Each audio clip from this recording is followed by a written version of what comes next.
दोस्तों, बिहार में सियासी हलचलें कम होने का नाम नहीं ले रही हैं। अभी विधानसभा चुनाव बीता है, लेकिन इस बीच राज्यसभा चुनाव को लेकर हलचलें बढ़ने लगी हैं। मांझी ने साफ कह दिया है कि राज्यसभा सीट नहीं मिलेगी तो गठबंधन में मुश्किलें आ सकती हैं। उधर नीतीश भागे भागे दिल्ली पहुंचे हैं। क्या कुछ चल रहा है, सब समझेंगे। हमारे साथ वरिष्ठ पत्रकार सरोज सिंह जुड़े हुए हैं। सर, बहुत बहुत स्वागत है आपका उल्टे चश्मा यूसी पर। सर, जी पहला सवाल तो जी यही होगा, बहुत राज्यसभा चुनाव को लेकर लगातार अब सरगर्मियां बढ़ने लगी हैं। मांझी मंच से कह रहे हैं कि भाई सीट नहीं मिलेगी तो हमें अपना रास्ता देखना पड़ेगा। क्या कुछ चल रहा है? देखिए, राज्यसभा की जो 5वीं सीट है, सारा विवाद, सारा महाभारत, सारा रायता एनडीए में उसी सीट के लिए फैला हुआ है। क्योंकि 202 की संख्या है एनडीए के पास, 41 सीटों पर एक राज्यसभा की सीट होनी है।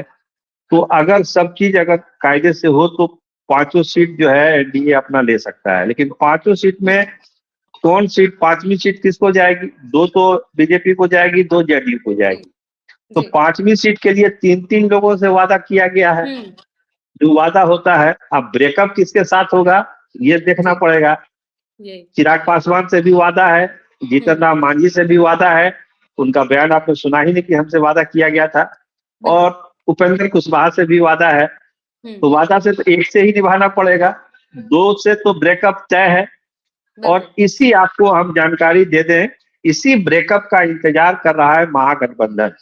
हुँ, एक नई चीज हुई है, कल रात का डेवलपमेंट है, आपके दर्शकों को बताएं हम जी। कि उस 5वीं सीट के लिए महागठबंधन भी, खासकर राजद जो है एक्टिव हुआ है कि उस 5वीं सीट के लिए हम चुनाव में उतरेंगे। हुँ, क्योंकि जो संख्या बल है, 25 एमएलए राष्ट्रीय जनता दल के, 6 एमएलए कांग्रेस के, 5 हुँ, एआईएमआईएम के, 3 हुँ, वाम दलों के, 1 आईपी गुप्ता और 1 बीएसपी। तो ये संख्या मिलके 41 हो जाती है। तो एक अगर ये लोग एकजुट हो जाए तो एक हुँ, सीट पर इनका दावा बनता है। और हुँ, ये लोग इंतजार कर रहे हैं ब्रेकअप का। अगर जीतन राम मांझी ब्रेकअप करते हैं या हुँ, उपेंद्र कुशवाहा भी ब्रेकअप करते हैं, सीट अगर चिराग पासवान को चली जाती है, तो हो हुँ, सकता है कि उपेंद्र कुशवाहा के जो विधायक हैं 4 और जीतन राम मांझी के 5 विधायक जो हैं, हुँ, वो गुस्से में आकर या फिर कोई अलग रास्ता अपनाकर महागठबंधन के प्रत्याशी को सपोर्ट कर सकते हैं। तो 5वीं सीट महागठबंधन के खाते में भी जा सकती है। इस तरह की चर्चा और कोशिश हुँ, बिहार में हो रही है। हुँ। जी। जी, और एनडीए में अगर देखा जाए तो मांझी जिस तरीके से बयान देते हैं, वो बयान तो हमने सुन ही लिया है। लेकिन चिराग पासवान कह रहे हैं कि उन्हें अपनी माँ के लिए सीट चाहिए। उपेंद्र कुशवाहा भी माँग रहे हैं, वो तो एमएलसी की सीट भी माँग रहे हैं अपने बेटे के लिए। तो इतनी सीटें क्या भाजपा दे पाएगी? किस एक से लगता है कि ब्रेकअप हो सकता है? किसके ज़्यादा चांसेस लग रहे हैं कि सीटें मिलेंगी जिससे? देखिए, आपने ठीक कहा कि देखिए उपेंद्र कुशवाहा को 2 चीजें हुँ, चाहिए। एक तो अपने हुँ, बेटे जो उनके मंत्री बने हैं दीपक प्रकाश, उनके लिए तो एमएलसी सीट चाहिए ही चाहिए, जी, ऑप्शन नहीं है उनके पास। हुँ, और अप्रैल में चूंकि इनकी खुद की सीट खाली हो रही है, बिल्कुल। तो अप्रैल से पहले इनको राज्यसभा की सीट चाहिए। हुँ, विधायक जीते हैं बस 4, वो भी चारों हुँ, विधायक इनके बस में नहीं है, मतलब 2-3 हुँ, तो नहीं है, 2 तो नहीं है। तो बिल्कुल। ऐसी परिस्थिति में उपेंद्र कुशवाहा के ब्रेकअप की संभावना हमको ज्यादा दिखती है। हुँ, जीतन राम मांझी तो खुल्लम खुल्ला कर रहे हैं कि हमको नहीं दीजिएगा तो हम अलग हो जाएंगे। जी, उनको भी जरूरत है। लेकिन दावा ज्यादा मजबूत चिराग पासवान का है, क्योंकि 19 हुँ, विधायक उनके साथ है। हुँ, और बिहार में बीजेपी को आगे की जो सियासत करनी है वो चिराग के दम पे करनी है।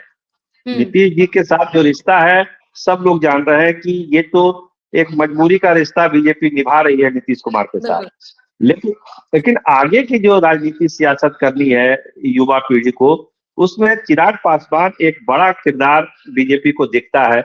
जिस तरह से हुँ, नितिन नवीन को अभी उन्होंने बनाया, चिराग पासवान यहाँ 19 विधायक भी उनके हैं। और माइनस नीतीश करके अगर कोई सरकार अगर बनानी होगी बीजेपी को, तो उसमें हुँ, चिराग का ही अहम रोल है, दूसरे किसी का रोल हुँ, नहीं है। बिल्कुल। इसीलिए हमको लगता है कि चिराग पासवान के खाते में उस सीट जाने की ज्यादा हुँ। संभावना है बनस्पति मांझी जी और कुशवाहा जी के बीच। बिल्कुल, और वहीं बीते दिनों हमने देखा नीतीश कुमार दिल्ली पहुँच जाते हैं, अमित शाह से मुलाकात करते हैं। कहा जा रहा था कि जो उनके बेटे हैं, उनके लिए राजनीतिक ज़मीन तैयार करने की कोशिश हो रही है। उनकी क्या वजह रही दिल्ली जाने की? देखिए, हमको लगता है कि जनता दल यूनाइटेड में कौन आएगा कौन जाएगा, ये तो बीजेपी नहीं तय कर सकती है, ना नीतीश कुमार इसकी इजाजत किसी को देंगे कि वो अपने बेटे की एंट्री के लिए वो बीजेपी से कंसर्ट लेने के लिए जाएंगे। हाँ, ये जरूर बात है कि बिहार में चुनाव सरकार आगे कैसे चलेगी, किस लाइन पर चलेगी, उसका पॉलिटिकल फिगर इमेज क्या होगा। क्योंकि आपने गौर किया होगा कि उस बैठक में ललन सिंह भी थे, सम्राट चौधरी भी थे। जी। अमूमन प्रधानमंत्री और मुख्यमंत्री की मुलाकात होती है, कोई दूसरे लोग होते नहीं है अमूमन। लेकिन अगर डिप्टी सीएम के हैसियत से भी गए तो सम्राट चौधरी हो सकते थे, ललन सिंह की वहां जरूरत नहीं थी। लेकिन ललन सिंह भी दोनों मीटिंग में, अमित शाह वाली मीटिंग में भी और प्रधानमंत्री वाली मीटिंग में भी थे। और जहां तक हम लोग जानते हैं नीतीश कुमार को, कि नीतीश कुमार अपने बड़े राजनीतिक फैसले जब वो लेते हैं तो ललन सिंह को ही साथ रखते हैं। बड़े राजनीतिक फैसले में भी आपने टिकट के बंटवारे में देखा होगा, मंत्रिमंडल के विस्तार में देखा होगा, या फिर चल रही है ये पार्टी, जब भी कोई का रोल बहुत अहम हो जाता है, तो उस मीटिंग में अगर जब ललन सिंह थे तो नो डाउट पॉलिटिकल बातचीत हुई होगी कि बिहार में जो अब सरकार चलनी है आगे किस फॉर्मेट में चलेगी, किसके नेतृत्व में चलेगी, कैसे चलेगी। इन तमाम चीजों पर कुछ ना कुछ एक इशारा बीजेपी ने जरूर किया होगा। और ललन सिंह को रखने का मतलब है कि अगर कोई प्लान बी है बीजेपी के पास, जब नीतीश संन्यास लेंगे राजनीति से या उस पद से हटेंगे तो आगे सरकार कैसे बनेगी, इसका भी एक ग्राफ जरूर वहां पर बना होगा। ललन सिंह की मौजूदगी इसकी गवाही देती। बिल्कुल। और राज्यसभा चुनाव तो अभी दूर है, अप्रैल में चुनाव होने हैं, लेकिन अभी से बयानबाजी शुरू हो गई है। मांझी जिस तरीके से मंच पर बयान देते हैं, उस बयान ने तो सबसे ज्यादा सियासत को बढ़ाया हुआ है। अभी से बयानबाजी करके क्या प्रेशर पॉलिटिक्स खेली जा रही है?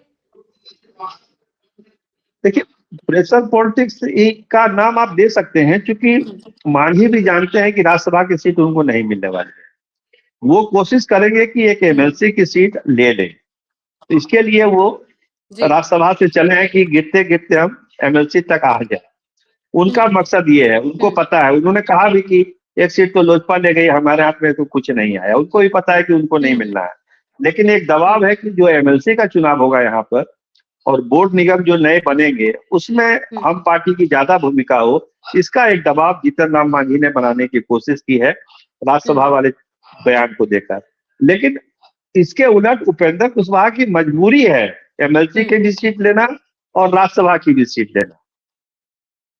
इसको हम दबाव की राजनीति नहीं करेंगे, ये मजबूरी की राजनीति में उपेंद्र कुशवाहा है कि उनको लेना पड़ेगा, क्योंकि अप्रैल में उनका कार्यकाल समाप्त हो रहा है और बेटा का तो 6 महीने में इनको बनाना ही पड़ेगा एमएलसी। तो हमको लगता है कि एमएलसी वाला ही इनको ज्यादा सूट करेगा, बीजेपी को सूट करेगा, इसलिए बेटे को मंत्री बनाए रखना है तो एमएलसी का मिलेगा। और राज्यसभा की जो सीट है वो चाहेगी कि इसको मिले, चिराग पासवान को मिले। लेकिन कल से जो एक नया डेवलपमेंट शुरू हुआ है, पॉलिटिकल डेवलपमेंट, कि महागठबंधन भी अब आगे आ रहा है कि नहीं, चुनाव हम भी लड़ेंगे राज्यसभा का, हमारे पास भी नंबर है, 41 की संख्या हम भी पूरा कर देंगे। तो अब जो 5वीं सीट पर बड़ी दिलचस्प लड़ाई बिहार में होगी जब राज्यसभा के चुनाव होंगे। 5वीं सीट को अगर हम देखें तो ये 5वीं सीट की लड़ाई एनडीए और महागठबंधन के बीच भी हो सकती है अगर देखा जाए तो। हाँ, इसके आसार अब बढ़ गए हैं। पहले तो था कि महागठबंधन कुछ इस पर चुप्पी साधे हुए था, लेकिन कल से एक डेवलपमेंट है कि अब महागठबंधन को भी लग रहा है कि अगर हम थोड़ी सी कोशिश करेंगे और एनडीए के भीतर जितना विवाद और वायता फैला हुआ है, अगर उसका हम फायदा उठा लेंगे तो 5वीं सीट हम राज्यसभा की हम जीत सकते हैं। नाम पर कोई चर्चा नहीं हो रही है।